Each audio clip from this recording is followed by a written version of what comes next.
सोने के दाम में 4,000 रुपये फी तोला कमी।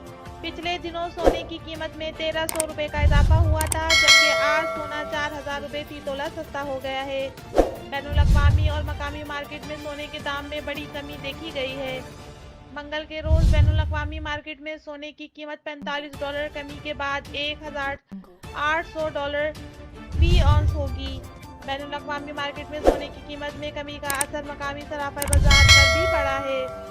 मुल्क भर के सराफा बाजारों में एक तोला सोना 4,000 रुपये सस्ता होकर 2,04,000 रुपये का हो गया है।